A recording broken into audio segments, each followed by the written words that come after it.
where you shop look like this, industry insiders tell us what the problem is and when you might see a solution. The state's attorney general says she's handed over a case of 16 Republicans who forged election documents in 2020 to federal prosecutors. Coming up, what she says could be at stake here at the state level for that same group. And the local forecasters are tracking a chilly weekend ahead, single-digit temperatures, and they've got their eyes on something else that could be coming for the beginning of next week.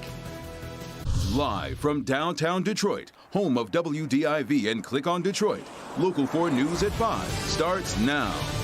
And we'll start now with the coronavirus surge in Michigan showing no signs of slowing down. The state reports 37,114 new cases over the past 2 days, averaging out to 18,000 cases a day, well above the numbers that we saw from just the middle of this week. 251 more deaths are being reported, including 140 that come from a vital records review. Now take a look at the 7-day moving average over the past 3 Fridays. The numbers show cases may just be hitting a plateau, but experts warn it's still too early to tell.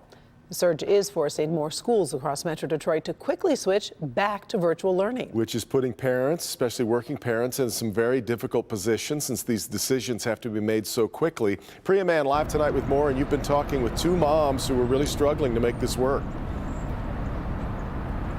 Yeah, one family is in the Brighton area school district. The other is at Utica Community Schools, and both families say their districts are being reactive as opposed to being proactive. And with COVID cases spiking, they say districts should be doing everything they can to keep kids from returning to virtual learning. I'm making lists and color coding things and putting things on the calendar and just trying to keep track the best I can. We do some mindfulness. We do yoga, and my husband bought me a punching bag for Christmas. So that's very therapeutic right now. 2 moms in separate counties, one in Macomb, the other in Livingston, both taking their children's academic year one day at a time. It's very frustrating to them. She doesn't know whether she's going to school or not. She wants to go to school, and I have to tell her that her classroom is closed. Carrie's 4-year-old is at home waiting on a PCR test after a student tested positive this week. Christina's youngest 2 have stayed home for the past few days because of the rise in cases. Her eldest 2 are virtual till the end of the month. It's been a lot to keep track of, and quite frankly frustrating to see lack of mitigation strategies that we know worked last year not being implemented, even though we saw a rise in cases.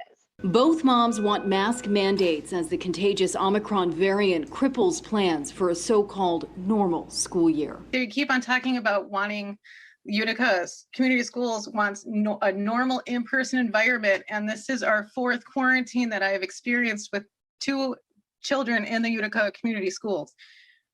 It's extremely frustrating. It's disappointing. Yeah, so even though these moms have never met, they share a lot in common. They say that their hearts go out to the teachers who they say are just in an impossible situation. Both want their county health departments to, quote, step up, and both are in favor of mask mandates. And of course, we know that has been a hot button issue for months. Reporting live tonight, I'm Priya Mann, Local 4. We'll talk more about that, Priya, this push for mask mandates in schools. What are you hearing?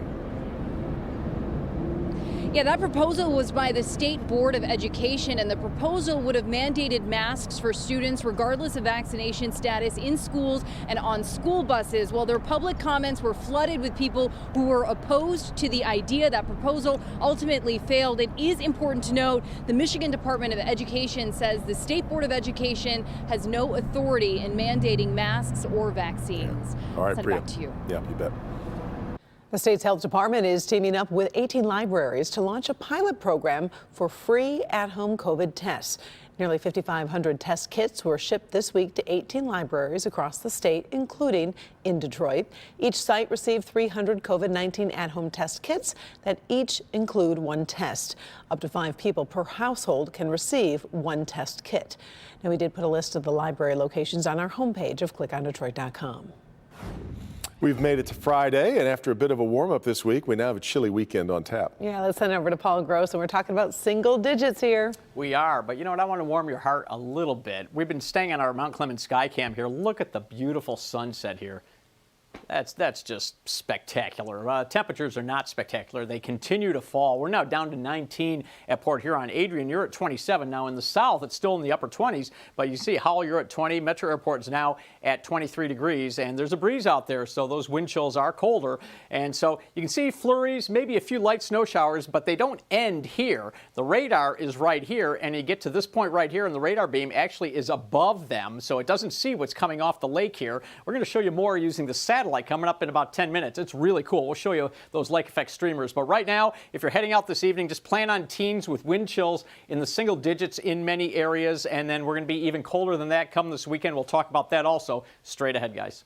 All right, Paul, let's get you to an update now from a story earlier this week. The names of 16 Michigan Republicans who signed their names to this forged election document. They've now been handed over to federal prosecutors, and among them are high-profile Republicans, including the co-chair of the party, a high-level party official, a township clerk, the state's National Republican Committee member. Grant Herm's following this story. And Grant, the Attorney General Dana Nessel, pretty tight-lipped about this earlier this week, and I guess now we know why. Exactly, Devin. Earlier this week, her office said they couldn't tell me anything more about these forged documents because they were part of an ongoing probe, and now we know what they meant, and that the Attorney General thinks that these pages are part of a nationwide conspiracy. In an interview with MSNBC's Rachel Maddow, Attorney General Dana Nessel saying fake election documents certifying Michigan's election for Donald Trump and Mike Pence have been sent to federal prosecutors. We think this is a matter that is best investigated and potentially prosecuted by the feds. And as such, just today, we referred this matter to the Western District, the U.S. Attorney's Office, for them to evaluate it. And we hope that Maine Justice and the Department of Justice will become involved and use the information they already have to better understand exactly what happened that day so that federal charges can be evaluated. Nessel saying her office had been investigating the fake documents for nearly a year before ultimately turning them over to the feds. What we have decided to do with the investigation, in light of the fact that, of course, we have seen, as you pointed out multiple times now, various different false slate of electors from 7 different states in what seems to be a coordinated effort between the Republican parties in various different states. Nessel there pointing to documents obtained by the group American Oversight, drafted or sent in from Georgia, Arizona, Nevada, New Mexico, Pennsylvania, and Wisconsin, each nearly identical to the ones sent from Michigan. The case of an attempt to undermine an election continuing to unfold page by page. And trouble for those 16 Republicans could continue here at the state level. Nessel saying she believes that they violated laws, including forging a public document and election law forgery. Combined, those 2 charges would mean 19 years in prison. We did ask Nessel for an interview today, but her office said she's standing by her previous statements. Back to you. Well, what about Republicans, Grant? Are you hearing anything at all from them about these allegations? Nothing so far. I did reach out for a comment today, but did not get anything back. They have been quiet on official channels and on social media. Yeah. But back in 2020, when these allegations were first brought up online, co-chair Meshawn Maddock told one of those people who was alleging these things, quote, "Bring it on." Back to you. They have. All right, Grant. A stretch of I-75 near construction of the Gordie Howe International Bridge is going to be closed this weekend. Yeah, starting tonight at 7, 3 left lanes of northbound 75 between Springwell Street and Waterman Street, and 3 left lanes on the southbound side between Waterman and Junction will be closed. The lanes will reopen by 5 a.m. Monday morning. There also will be nightly closures in place from Monday to Wednesday from 7 p.m. until 5 p.m. as needed. Well, easily one of our most shared stories today on clickondetroit.com. Pine Knob became DTE Energy Music Theater 20 years ago, but it isn't going to be keeping that name much longer. Yeah, they didn't really use that name, or I should say the public didn't really recognize Not really. it. Pine Knob is finally going to be called Pine Knob again. Our Kim DeGiulio shows us why they're making the change just ahead of the venue's 50th anniversary. What's old is new again, but let's be honest, no offense to DTE, but DTE Energy Music Theater never really stuck for some people. For most people, this place has always been and will always be Pine Knob Music Theater. The music theater, which opened as Pine Knob Music Theater 50 years ago this summer, was renamed DTE Energy Music Theater 20 years ago. but many continued to call it by its original name, even the artists performing here. Artists come on stage and say, it's great to be back at Pine Knob. Pine Knob is just this kind of beloved, nostalgic thing for many, many generations. Howard Handler, president of 313 Presents, says when their partnership with DTE was up, while looking for a new sponsor, they started to think about bringing back the original name. We started to feel like, wow, maybe we could bring back the Pine Knob Music Theater name, give it back to the community in conjunction with the 50th anniversary, which is going to be happening this summer. And when we went and spoke to United Wholesale Mortgage and Trinity Health, they said, we love that. Welcome back to Pine Knob Music Theater. So what's so special about the name anyways? Why couldn't people just get used to the new one? Howard says it's because when it opened, it was the first of its kind. Pine Knob Music Theater, when it was started in 1972, was the very first of the big amphitheaters that were featuring rock and pop and funk and soul and R&B. And with a big anniversary coming up and its original name officially back, you can expect this place to be rocking this summer. And believe it or not, that's just the start of it. More acts for the 50th anniversary are expected to be announced in the upcoming months.